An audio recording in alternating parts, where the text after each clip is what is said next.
शिक्षक व शिक्षिकाओं का स्वागत है हमारे परीक्षा गंगा चैनल पर। आप देख रहे हैं आरपीएससी सेकंड ग्रेड एग्ज़ाम के बारे में, जिसमें हम प्रथम पेपर का डिस्कशन करेंगे। प्रथम पेपर के यूनिट 4 में शिक्षा मनोविज्ञान है। शिक्षा मनोविज्ञान से 20 प्रश्न आएंगे, जिसका 40 अंक होगा और आपको प्रथम पेपर में 40 प्रश्न सही करने हैं। तो शिक्षा मनोविज्ञान की भूमिका आधे की है आपकी सफलता की तरफ जाने में। हम शिक्षा मनोविज्ञान के प्रथम बिंदु में अध्ययन कर रहे थे मनोवैज्ञानिक अध्ययनों की विशेषताएं। शिक्षा मनोविज्ञान में मनोवैज्ञानिक अध्ययन की क्या विशेषता होती है और क्या वह किस प्रकार से सहायक होता है। तो शिक्षा मनोविज्ञान की मनोवैज्ञानिक अध्ययन की विशेषताओं में पहला बिंदु है मापन पर आधारित होता है। शिक्षा मनोविज्ञान जो भी कार्य करवाता है हमसे, जिनकी भी बारे में हम शिक्षा मनोविज्ञान के द्वारा जो भी कार्य करते हैं वो मापन पर होता है। मापन पर कैसे होता है? शिक्षा मनोविज्ञान के द्वारा जो भी प्रविधियां अपनाई जाती हैं वो वस्तुनिष्ठ होती हैं, विश्वसनीय होती हैं और वैध होती हैं। वस्तुनिष्ठ का मतलब, वस्तुनिष्ठ से मतलब है कि उसमें वो बायस्ड चीज़ें नहीं होनी चाहिए। जो सही है तो वो सबके लिए सही है, जो गलत है तो सबके लिए गलत है। जैसे आप कोई बहुविकल्पी प्रश्न आते हैं तो वो वस्तुनिष्ठ होते हैं, उसका एक ही उत्तर सही होता है और सारे उसके विकल्प गलत होते हैं। तो वस्तुनिष्ठ होना चाहिए, वह किसी के बायस्ड नहीं होना चाहिए कि आप कह दिए तो वो दूसरा प्रश्न सही हो गया, हम कह दिए तो दूसरा प्रश्न सही हो गया, या हम कह दिए तो दूसरी विकल्प सही हो गए, और कोई आया, गुरुजी आए तो वो कह दिए दूसरा विकल्प सही हो गया। तो ये नहीं होना चाहिए। शैक्षिक मनोविज्ञान जो बताता है मापन पर आधारित होता है, तो उसकी विषय वस्तु, उसकी मापन की प्रक्रियाएं वस्तुनिष्ठ होती हैं, विश्वसनीय होती हैं। शिक्षा मनोविज्ञान की जो मापन की प्रविधियां हैं वो विश्वसनीय होती हैं। जैसे आप मापन कर रहे हैं तो 1 किलोग्राम अगर कोई भी पदार्थ आप मापते हैं तो 1 किलोग्राम का पैमाना वह सभी पैमानों पर समान ही होगा। 1 किलोग्राम को आप चाहे इस दुकान पे मापें, चाहे उस दुकान पे मापें, चाहे उत्तर प्रदेश में मापें, चाहे मध्य प्रदेश में जाके मापें, या कहीं भी जाके मापेंगे, तो 1 किलोग्राम की वस्तु स्थान बदलने पे वह अपना वजन या वह अपना भार नहीं बदल देती। या हमारी लंबाई जो यहाँ पे है, आपकी लंबाई जो है, अगर यहाँ पे मापा गया तो कुछ हो, अन्य जगह पे मापा जाए तो कहीं कुछ हो, तो ये अविश्वसनीय हो जाता है। जैसे लोग बातें कह के पलट जाते हैं। लेकिन शैक्षिक मनोविज्ञान की मापन की विधियां जो होती हैं वे वस्तुनिष्ठ होती हैं, विश्वसनीय होती हैं और वैध होती हैं। वैलिडिटी उनकी होती है, एक निश्चित समय, उसका एक समय होता है, उसकी एक वैधता होती है कि आप बार बार करेंगे तो बार बार वही परिणाम प्राप्त होगा। जैसे अगर आप कोई फार्मूला लगा रहे हैं, a+b का होल स्क्वायर कर रहे हैं, तो वो a+b का होल स्क्वायर प्रत्येक सवाल पर एक ही प्रकार से अप्लाई होगा, एक ही प्रकार से उसकी वैधता होगी और उसकी परिणामों की विश्वसनीयता होगी। वह सदैव मापन करने पर एक ही समान परिणाम देगा। जिस प्रकार से हमने बताया कि हमारा भार या आपका भार एक स्थान से दूसरे स्थान पे जाने पर भी गुरुत्वाकर्षण की न बदलने से वह एक ही समान होता है, या 1 किलोग्राम का कोई भी पदार्थ ले लीजिए या 1 लीटर दूध ले लीजिए, वह 1 लीटर का दूध किसी बर्तन में बदल लाने से, या आप गिलास में डालेंगे उसका आकार तो बदल जाएगा लेकिन उसका पैमाना, उसकी धारिता नहीं बदलेगी। तो उसी प्रकार से शिक्षा मनोविज्ञान जो है वह क्या होता है? विश्वसनीय होता है, वैध होता है और क्या होता है? वस्तुनिष्ठ होता है। फिर शिक्षा मनोविज्ञान की दूसरी प्रविधि है कि इसमें क्या होता है? पुनरावृत्ति संभव होती है। शिक्षा मनोविज्ञान के अध्ययन शैक्षिक मनोविज्ञान का फॉलो क्यों करना चाहिए? शैक्षिक मनोविज्ञान का प्रयोग क्यों हमें शिक्षण विधियों में लगाना चाहिए? शिक्षण मनोविज्ञान की प्रविधियों में हमें इसका प्रयोग इसलिए करना चाहिए कि यह क्या होती है?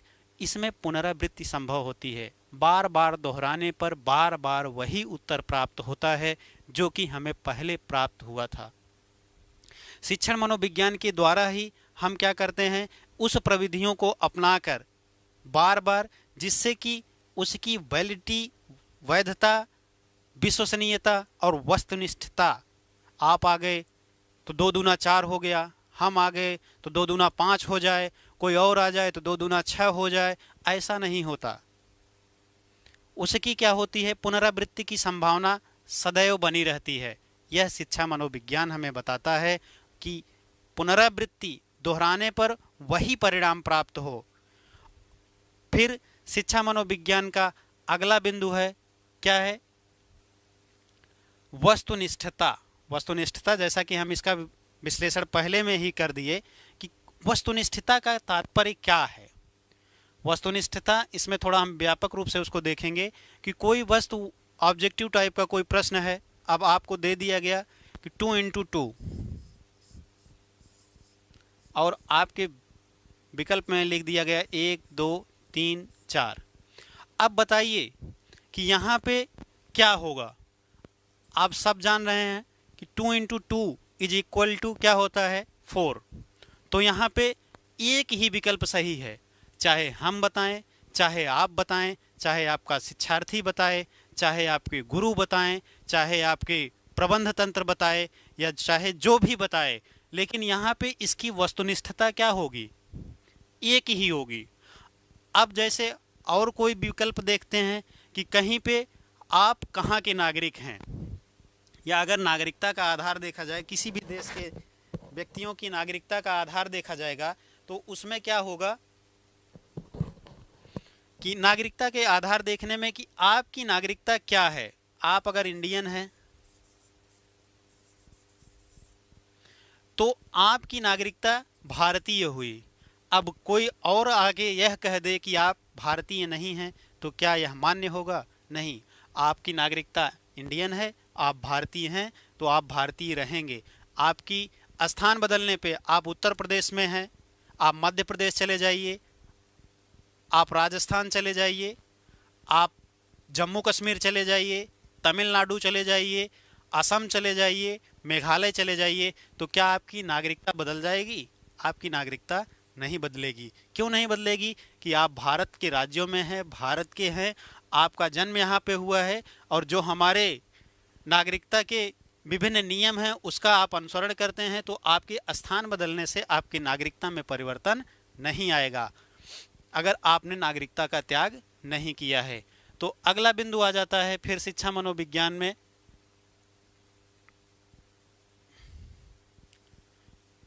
व्यवस्थित अध्ययन। शिक्षा मनोविज्ञान के अध्ययनों की विशेषताओं में एक व्यवस्थित सिस्टम से होता है। शिक्षा मनोविज्ञान, जैसे आप विज्ञान की परिभाषा जानते हैं, सुसंगठित, सुव्यवस्थित, क्रमबद्ध ज्ञान को क्या कहते हैं? विज्ञान कहते हैं। तो शिक्षा मनोविज्ञान भी क्या है? एक प्रकार का विज्ञान है। शिक्षा मनोविज्ञान एक प्रकार का विज्ञान है जिसके द्वारा हम विभिन्न चरणों को या शिक्षा को व्यवस्थित क्रम से संपादित करते हैं और उसे क्या करते हैं, धीरे धीरे आगे बढ़ाते हैं। यह क्या होता है, मनोवैज्ञानिक विधियों पर आधारित होता है और विभिन्न विधियों का यह अनुसरण करता है और इसमें क्या होती है, पूर्ण शुद्धता होती है। यह अत्यधिक क्या होता है, शुद्ध होता है और बार बार परिणामों को आप इसको आयोजित करके प्राप्त कर सकते हैं। तो शिक्षा मनोविज्ञान आपको एक सिस्टमैटिक स्टडी प्रदान करता है जिसके सहायता से शिक्षक शिक्षार्थी को क्रमबद्ध उसके ज्ञानार्जन करने में उसे निरंतर आगे बढ़ा सकता है। फिर अगला बिंदु है शैक्षिक मनोविज्ञान में वैज्ञानिक उपकरणों का प्रयोग करने की विशेषताएं। शैक्षिक अध्ययनों में मनोविज्ञान की सहायता से हम किस प्रकार से वैज्ञानिक उपकरणों का प्रयोग करते हैं। जैसा कि प्राचीन काल वैदिक काल था, फिर मध्यकालीन आया, फिर वर्तमान आया।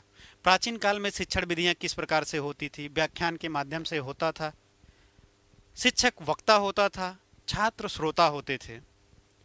शिक्षक बार बार किसी बातों को बोलता था और छात्र उनके मंत्रों को, सूत्रों को क्या करते थे, बार बार दोहराते थे, पुनरावृत्ति करते थे और इसी प्रकार से वो ताड़पत्रों पर लिखते थे और शिक्षा प्रक्रिया उस समय संपन्न होती थी। मध्यकाल आया तो धीरे धीरे श्यामपट्ट और विभिन्न शिक्षण पद्धतियां आई।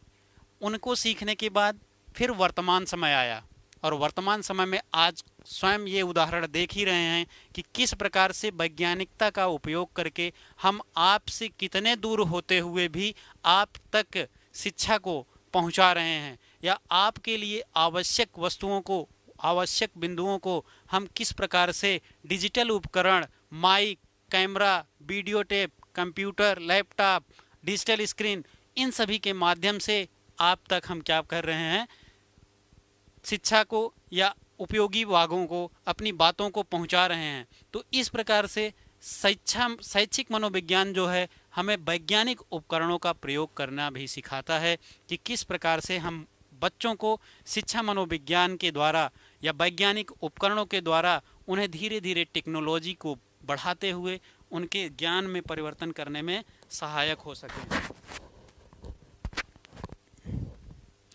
फिर अगला बिंदु है शैक्षिक मनोविज्ञान में प्रयोगात्मक गैर प्रयोगात्मक प्रकृति। शिक्षा मनोविज्ञान में प्रयोगात्मक और गैर प्रयोगात्मक प्रकृति किस प्रकार से होती है।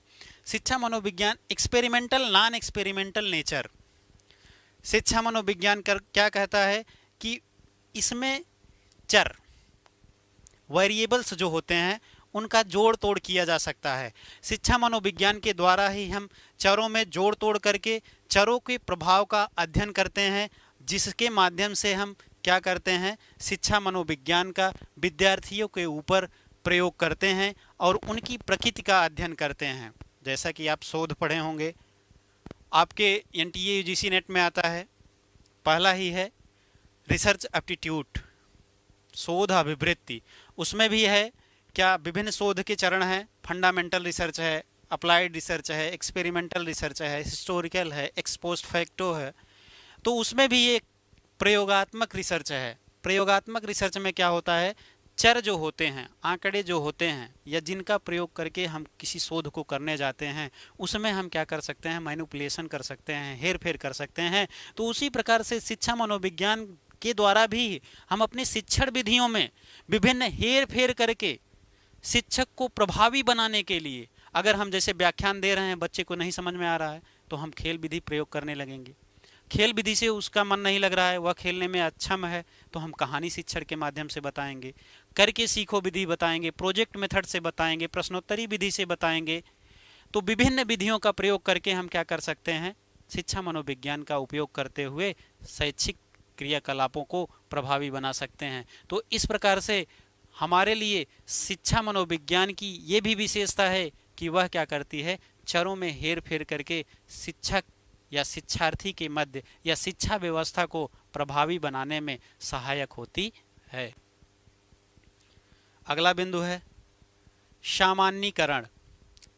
शिक्षा मनोविज्ञान की विशेषताओं में एक यह भी विधि है, या यह एक बिंदु है, सामान्यीकरण, जनरलाइजेशन, कि शिक्षा मनोविज्ञान का प्रयोग करते हुए हम विभिन्न विधियों का या विभिन्न सूत्रों का, विभिन्न सिद्धांतों का, विभिन्न अन्योन्य गतिविधियों का प्रयोग हम क्या करते हैं, सबके ऊपर लागू करते हैं। कोई भी रिसर्च हुआ, कोई भी शोध हुआ, या आपको कोई भी अनुभूति हुई, आपने अपने शिक्षण कार्य में कुछ सीखा कि बच्चों को इस प्रकार से न सिखा के इस प्रकार से सिखाने में क्या होता है, अधिक प्रभावी होता है सिखाना।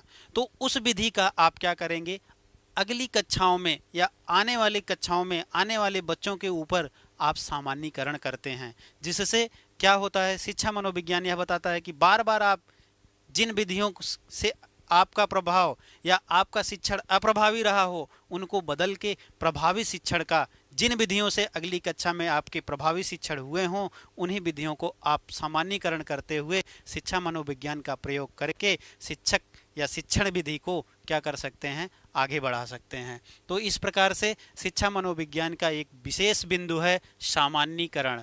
अगला बिंदु है शिक्षा मनोविज्ञान प्रतिदर्श पर आधारित होता है। अब प्रतिदर्श शिक्षा मनोविज्ञान प्रतिदर्श का तात्पर्य क्या है? शिक्षा मनोविज्ञान में प्रतिदर्श का तात्पर्य है सैंपल, सैंपल आधारित होता है।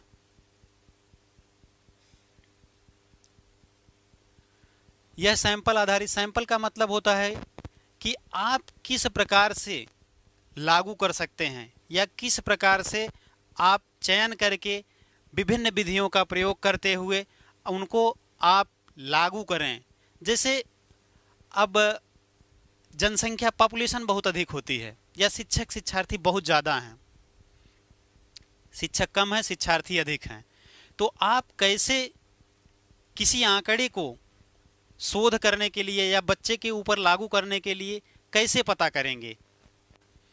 आप गए कहीं विद्यालय में, किसी विद्यालय में टेस्ट लेने गए, आपको पता करना है कि किसी कक्षा में 100 बच्चे हैं तो उनका शैक्षिक लेवल क्या है, कैसे पता करेंगे? क्या आप 100 बच्चों का टेस्ट लेंगे या 100 बच्चों से प्रश्न करेंगे? आप तो उसमें से क्या करेंगे कि किन्हीं 100 बच्चों में से रैंडमली आप हो सकता है 5 या 10 बच्चों का चयन कर लें। अब आप उनसे प्रश्न करेंगे, अगर वे 5 या 10 बच्चे आपके प्रश्नों का जवाब दे दिए तो आप यह समझेंगे कि यहाँ का शिक्षण कार्य अच्छा है या इन बच्चों का शिक्षण लेवल, शिक्षण स्तर इतना है, इनको इससे आगे ले जाना है। तो यही होता है सैंपलिंग। ढेर सारे आंकड़ों में, अधिक जनसंख्या में कुछ डाटा का चयन करके उस पर परीक्षण करके हम उसके प्राप्त परिणामों को संपूर्ण जनसंख्या पर लागू कर देते हैं।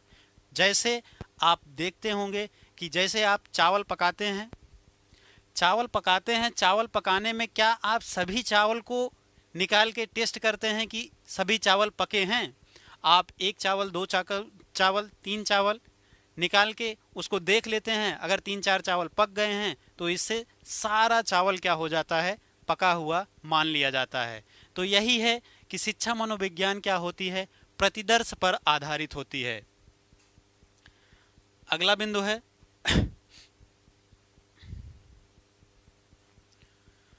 शिक्षा मनोविज्ञान में सांख्यिकीय विधियों का प्रयोग। अब सांख्यिकी विधियों का प्रयोग किस प्रकार से किया जाता है? सांख्यिकी स्टैटिक्स में डाटा इंटरप्रिटेशन आता है, आपके रिसर्च में भी है, एनटीए नेट में भी है।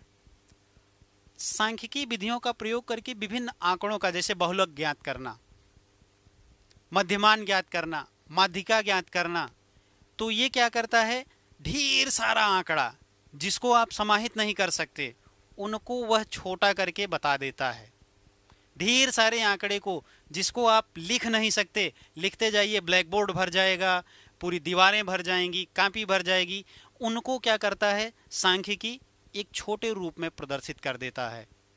तो शिक्षा मनोविज्ञान के माध्यम से आप क्या करते हैं, सांख्यिकी का उपयोग करके उसे शिक्षण मनोविज्ञान की प्रविधियों में लागू करके देखते हैं। आप देखते हैं कि आपकी कक्षा में कितने बच्चे हैं, उनका अंक कितना है, तो आप औसत से पता कर लेते हैं कि हमारे कक्षा के बच्चों की प्रगति कितनी है, वे ओवरऑल कितने हैं। एक बच्चा अगर 100 में 99 पा गया और बाकी सारे बच्चे कम पाए हैं, तो आप 99 वाले को ही नहीं कहेंगे कि हमारे कक्षा का जो है परीक्षा फल इतना है। आप एक औसत निकालते हैं, तो औसत कैसे निकालते हैं? औसत आप सांख्यिकी का प्रयोग करके निकालते हैं। सांख्यिकी का शिक्षा मनोविज्ञान या शिक्षण क्रियाओं में बहुत ही आवश्यक भूमिका है। यह हमें बताती है कि हमारी ओवरऑल निर्देशन कहाँ तक पहुँच रहा है, हमारी शिक्षण प्रविधियाँ कहाँ तक पहुँच रही हैं और उनको हम सिखाने में किस प्रकार से महत्वपूर्ण भूमिका अदा कर सकते हैं। तो सांख्यिकी क्या होती है, ढेर सारे आंकड़े को सूक्ष्म करके एक छोटे रूप में और सारे का प्रतिदर्शों का या सारे आंकड़े का एक प्रबंधन या एक निर्देशन या एक नेता का कार्य करती है। तो इस प्रकार से शिक्षा मनोविज्ञान में सांख्यिकी प्रविधियों का प्रयोग करके हम शिक्षण कार्य को सुचारू रूप से चलाते हैं। असेसमेंट करने में, मूल्यांकन करने में, टेस्टिंग करने में, परीक्षाओं को लेने में, ग्रेड देने में, परीक्षा फल तैयार करने में, उनके अंदर की कैरेक्टरिस्टिक को बताने में, विभिन्न शिक्षक छात्रों के अनुपात को बताने में शिक्षा मनोविज्ञान के कितना प्रयोग किया जाता है, या किस प्रकार से उनका क्या आईक्यू लेवल है। तो ये सभी विधियाँ, काई स्क्वायर है, स्पीयरमैन है, विभिन्न विधियाँ हैं जिनका प्रयोग करके हम क्या करते हैं, सांख्यिकी का प्रयोग करते हैं शिक्षण क्रियाओं में या अपने शोध में, जिसके माध्यम से हम मनोविज्ञान को लागू करके शिक्षण कार्य को संपन्न करते हैं। तो इस प्रकार से आपका ये जो पहला टॉपिक था शिक्षा मनोविज्ञान, आपके आरपीएससी सेकंड एग्जाम में जो है फर्स्ट पेपर था, चौथी यूनिट, उसमें 8 बिंदु हैं शिक्षा मनोविज्ञान के। उसमें से पहला जो है बिंदु शिक्षा मनोविज्ञान के कार्य क्षेत्र, महत्व, विशेषताएं, मनोवैज्ञानिकों का योगदान, आज ये बिंदु समाप्त होता है। अब हम अगले दूसरे बिंदु पर अध्ययन करेंगे। तो आप सभी का बहुत बहुत धन्यवाद। नमः संस्कृताय।